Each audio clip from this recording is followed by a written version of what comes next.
and welcome back to the Corporate Hive Trifold brochure tutorial. Now this is chapter 4 where we're going to be talking about editing the files and aka the templates in Adobe InDesign. Once you open the file, you can see you have two different InDesign type files, InDesign and IDML files. If you have InDesign version CS 5.5 or higher, you can use the InDesign files. If you have a CS4 version, you should use IDML. Okay, so let's open up the file. We'll go to File, Open. We're gonna open the blue one. Now, once it opens up, it will automatically ask you to update the links. Like I said, it's the same thing if you watch the chapter 1, editing in Adobe Illustrator. The links have changed because the place you save them on your hard drive is different than the way it was named in the original file. All you have to do is update the links and you will get all these images. Okay, now before we start, let's open up some of the basic tools we're gonna need if they're not already open up. First, we're gonna open up the Pages panel. Now, here it is. I'm just gonna size it so you can see. When it comes to Pages panel, if you're opening the individual files, you can see all the graphics and images are placed on the master files, and the text is placed on top of the page files. And this has been done in order to make the editing of the graphics and the text a lot easier.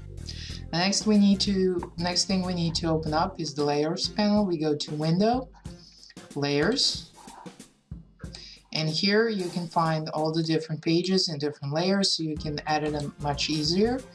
Marks and Info Pages is on top. It's locked down, and it has been selected not to print this layer. So if you send it to print, this layer will not be printed out.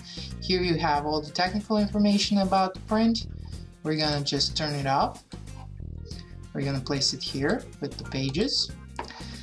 Next thing we need to open up is the Links panel. We go to Window, Links. Okay, we're just gonna place that here. Just pull it here. Okay. And when it comes to color, we're gonna need to work with swatches. We go to Window, Color, Swatches, and we're gonna open up the Gradient 2. Okay, because there is a slight transparency here, we're gonna open up the Effects panel. We go to Window, Effects, put it in here, and finally we need to open up Types Character panel. We're gonna go to Type and Tables, Character, and that would be it. Okay, let me just place that on the side. Place it here. I'm gonna let's put the character panel in here. Okay, make it a little bit, see how much smaller it can get. Okay, now let's talk about color editing.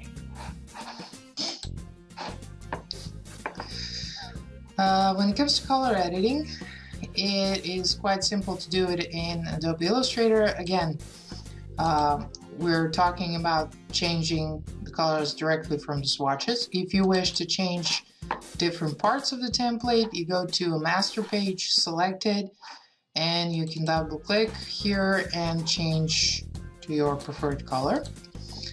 Or if you wish to change the entire the color scheme, you can just go find the swatches panel double click on the color you wish to change, and let's make this from cyan to magenta and put it at 100. Okay, you can check the preview to see how it will look like, and once you do it, again, it automatically changes within the gradient. So all we have to do right now is change the other one, and let's make this darker, and we have all the changes throughout the graphics and the text applied here. Now if you wish to change the gradient, you can either click on it and change it this way, or again you can do it through the swatches panel. You take the gradient, here you have your colors, you have the gradient map. You can change by, if you had more colors here, you can change it from swatches, or you can choose the CMYK, change it from here. There are lab swatches, you can change the type, etc, etc. I suggest you make the colors first, put them in the swatches, so once you change them it will always change throughout the gradient. Okay, we're gonna cancel that one, and that's it. When it comes to color editing, it's quite simple. It's 1, 2, 3. Now there is this slight part here. These are transparency parts. Now as you can see, once you change, if you want to change them, you select the group. As you can see, it's multiply. Now you can change it through, you can change the type, the opacity. Color dot is not going to do anything. Let's make it to color burn. Let's put to overlay. Screen, maybe lower it down. Okay, and that's it. That's basically changing the transparency of the files. Or you can go to right click, effects, transparency, and it will open up the screen, and you can change it through here. Let's just place it back, and that's it. Don't forget, you have to do this on the master pages.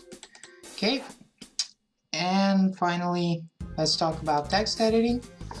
Like in all the different file types, you can either double click on the text and then type in your own, or you can previously select the text and then just type, let's say,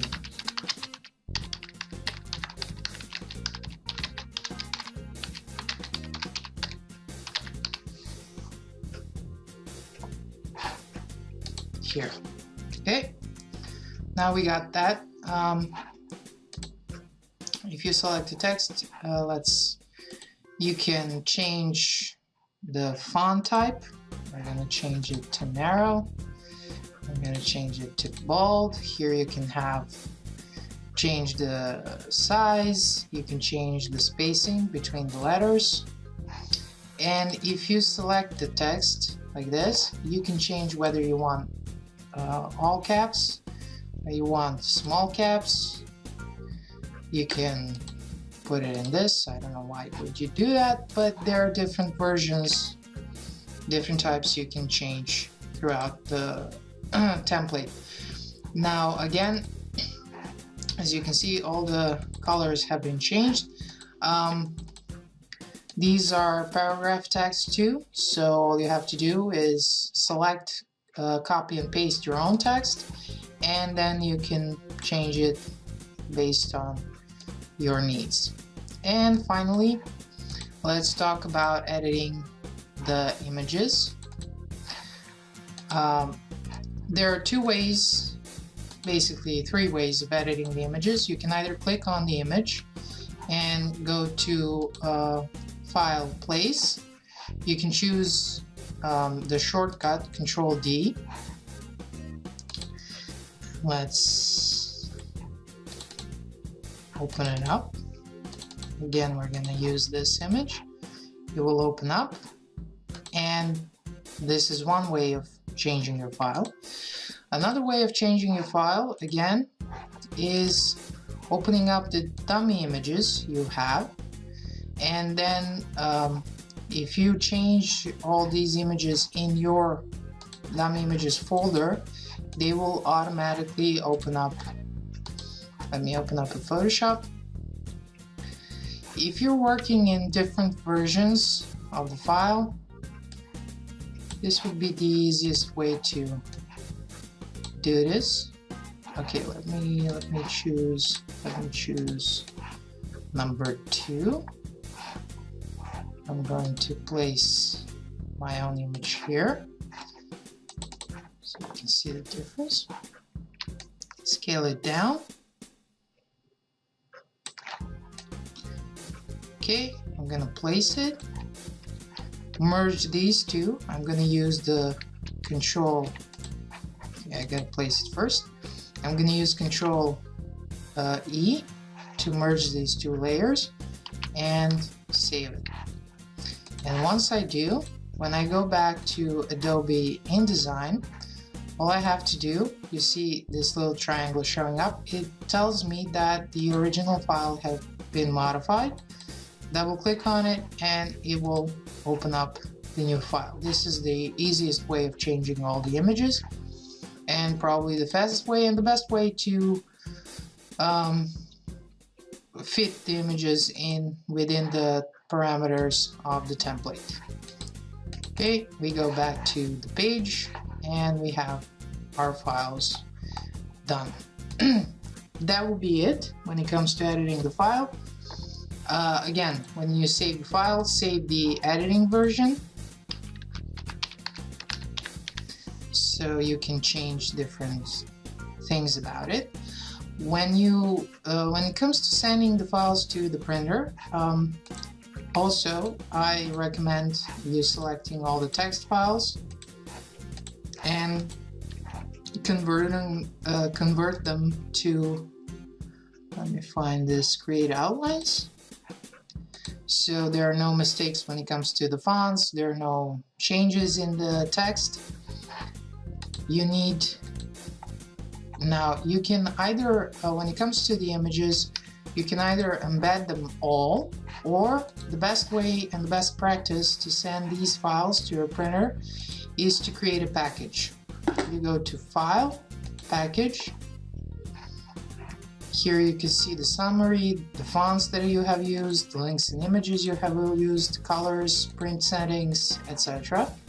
You go to Package. Okay, let's save it. Now we have instructions. You can leave your contact, company, address here, your phone, your email, the instructions for printing. We're just going to leave it blank. And we have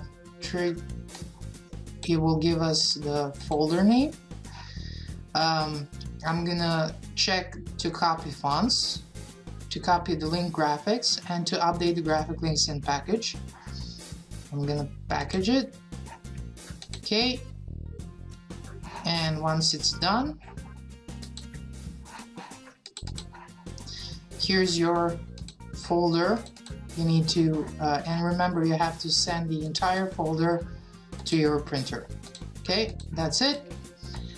That will be all when it comes to editing the files in Adobe InDesign. Next chapter, we're going to be talking about editing the files in Adobe Photoshop. Thank you for watching, and see you in the next chapter.